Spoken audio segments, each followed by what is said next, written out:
नमस्कार प्यारे साथियों, स्वागत है आपका अपनी ही YouTube चैनल वीरू एकेडमी पर। डियर, बात करेंगे शिक्षा जगत से जुड़ी हुई तमाम महत्वपूर्ण खबरों पर। सबसे पहले बात करेंगे डीएलएड अभ्यर्थियों पर जो संकट के बादल हैं बढ़ गए हैं। साथ ही बात करेंगे बिना शिक्षक के कैसे चल रहे स्कूल, उस पर भी चर्चा करेंगे। टीजीटी पीजीटी के लिए जो भर्ती का विज्ञापन है उसको लेकर के जो मांग है तेज की जा रही है। साथ ही बात करेंगे आज माननीय सुप्रीम कोर्ट में 69,000 शिक्षक भर्ती में चयनित को लेकर के एक जो बड़ा मामला है वो डिसाइड होने जा रहा है। पूरी तरीके से चर्चा करेंगे, लेकिन जितने लोग चैनल पर पहली बार विजिट कर रहे हैं सब्सक्राइब करके बेल आइकन प्रेस कर लीजिए। डियर, आपकी स्क्रीन पर पहली अपडेट आप देख सकते हैं। डीएलएड की काउंसलिंग पर संकट। प्रदेश के प्राथमिक और उच्च प्राथमिक विद्यालयों में सहायक अध्यापक भर्ती के लिए अनिवार्य diploma in elementary education DElEd पूर्व में बीटीसी की 2,33,350 सीटों पर प्रवेश के लिए फिलहाल काउंसलिंग पर संकट के बादल मंडरा रहे हैं। परीक्षा नियामक प्राधिकारी कार्यालय की वेबसाइट पर ऑनलाइन आवेदन की प्रक्रिया पूरी हो गई है।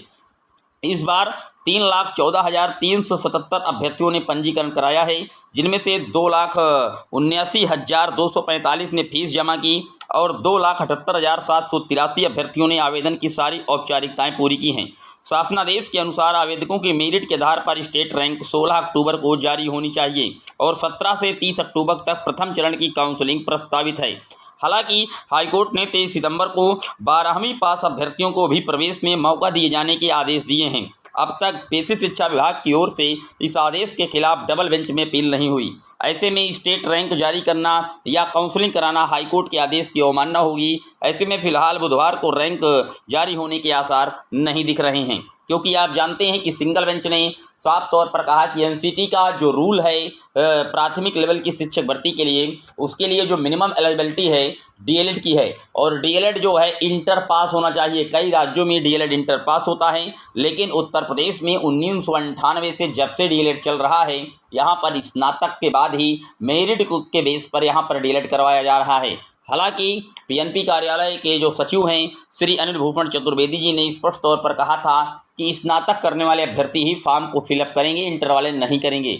लेकिन अभी तक जो सरकार है या आप कहें शिक्षा विभाग है वो डबल बेंच नहीं गई, तो सिंगल बेंच का जो आदेश है उसकी अवहेलना कैसे कर सकती है। निश्चित तौर पर अभी जो काउंसलिंग है इस पर संकट के बादल हैं, क्योंकि राइट टाइम नहीं हो पाएगी। अगर ऐसा होता है तो हाईकोर्ट के आदेश की अवहेलना होगी, या तो सरकार डबल बेंच जाए और वहाँ से जब सरकार को राहत मिलेगी तभी डीएलएड की जो प्रक्रियाएं हैं काउंसलिंग की वो स्टार्ट हो पाएंगी। डियर, बात कर लेते हैं अगली अपडेट की। अगली अपडेट आप देख सकते हैं, बिना शिक्षक के चल रहे 143 एडेड जूनियर हाई स्कूल। ये हैरान करने वाला आंकड़ा है कि प्रदेश में 143 जो अशासकीय सहायता प्राप्त जूनियर एडेड विद्यालय हैं जो कक्षा 6 से 8 तक के होते हैं, जिनमें ना तो कोई सहायक अध्यापक है और ना ही प्रधान अध्यापक। आप समझ सकते हैं कि किस तरीके से उत्तर प्रदेश में जो शिक्षा व्यवस्था है वो चरमरा रही है। शिक्षकों की भारी कमियां, चाहे प्राथमिक की बात की जाए, जूनियर की बात की जाए, टीजीटी पीजीटी की बात की जाए,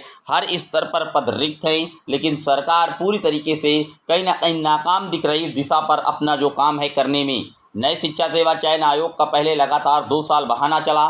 फिलहाल नए शिक्षा सेवा चयन आयोग का गठन किया गया, आयोग में अध्यक्ष का पद भी नियुक्त हुआ, परीक्षा नियंत्रक भी आ गए, सारी प्रक्रियाएं पूरी तरीके से कंप्लीट हुई, लेकिन अभी तक भर्तियों का कोई अता पता नहीं चल रहा है। इन्हीं सब के बीच में टीजीटी पीजीटी में जो रिक्त पद हैं उनको जोड़ करके परीक्षा के लिए आज प्रदर्शन करने जा रहे हैं, क्योंकि आप जानते हैं असिस्टेंट प्रोफेसर और टीजीटी के जो पदों का विज्ञापन जारी हुआ था 2022 में, 2 साल से अभी तक वो अभ्यर्थी वेट कर रहे हैं कि उनकी परीक्षाएं कब होंगी। इस तरीके से हीला हवाली चल रही है, आपकी स्क्रीन पर देख सकते हैं।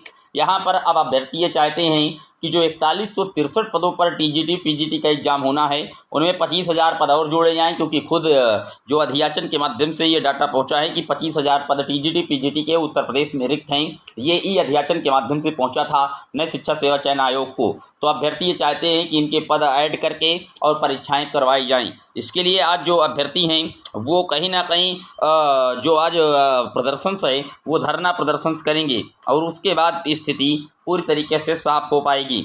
बात कर लेते हैं अगली अपडेट की। अगली अपडेट 69,000 शिक्षक भर्ती से जुड़ी है, जहां पर आज सुप्रीम कोर्ट में बड़ी निगाहें होंगी। 69,000 शिक्षक भर्ती मामले में मंगलवार यानी 15 अक्टूबर आज सुप्रीम कोर्ट में सुनवाई प्रस्तावित है। इसको लेकर के चयनित वान्य अभ्यर्थियों की निगाहें सुप्रीम कोर्ट पर टिकी हुई हैं।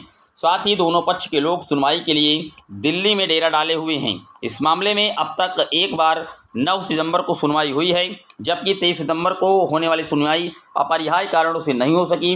ऐसे में अभ्यर्थी व चयनितों के साथ साथ बेसिक शिक्षा विभाग की भी निगाहें मंगलवार को होने वाली सुनवाई पर लगी हुई हैं। आज अंतिम सुनवाई होने जा रही। फाइनल डिस्पोजल के लिए केस टॉप 2 में लिस्ट किया गया है। उम्मीद अगर की जाए तो 2 से 3 के बीच में इस केस को कहीं ना कहीं सुनने का जो चांस है वो प्रबल हो रहा है। यहाँ पर आप जानते हैं कि आज शिक्षा मित्र भी अपना पक्ष रखेंगे और मामला कहीं ना कहीं खिचड़ी बनता दिख रहा है। यहाँ पर रामशरण मौर्य वाले केस का भी कहीं ना कहीं जिक्र किया जाएगा और जो विवाद है वो जो सुपर टेट की परीक्षा हुई थी ATRE उसको लेकर के है। वहाँ पर ये अब साबित करना होगा ये सारी चीज़ें कि ATR जो परीक्षा है क्या वो क्वालिफाइंग मार्क था या कहीं ना कहीं सिलेक्शन का पार्ट था, सिलेक्शन प्रोसेस है या सिर्फ क्वालिफाइंग मार्क, इसको लेकर के आज काफ़ी ज़्यादा वहाँ सुनी है। अगर निश्चित तौर पर यहाँ पर सिलेक्शन का पार्ट सुप्रीम कोर्ट में घोषित होता है वो, तो निश्चित तौर पर आप समझ सकती हैं कि पूरी भर्ती प्रक्रिया पर फिर से खिचड़ी बन जाएगी। आज शिक्षा मित्र भी अपना जो कहीं ना कहीं मामला रखेंगे।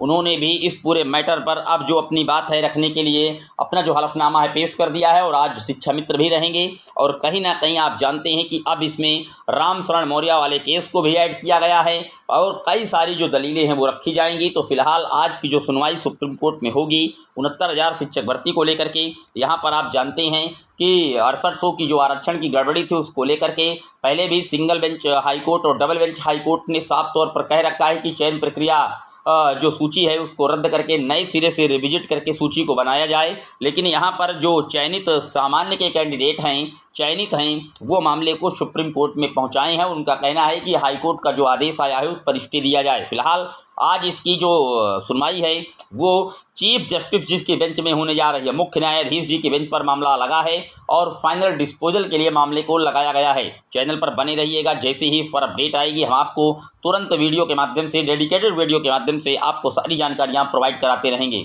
फिर मिलेंगे एक और वीडियो में, तब तक के लिए जय हिंद, जय भारत।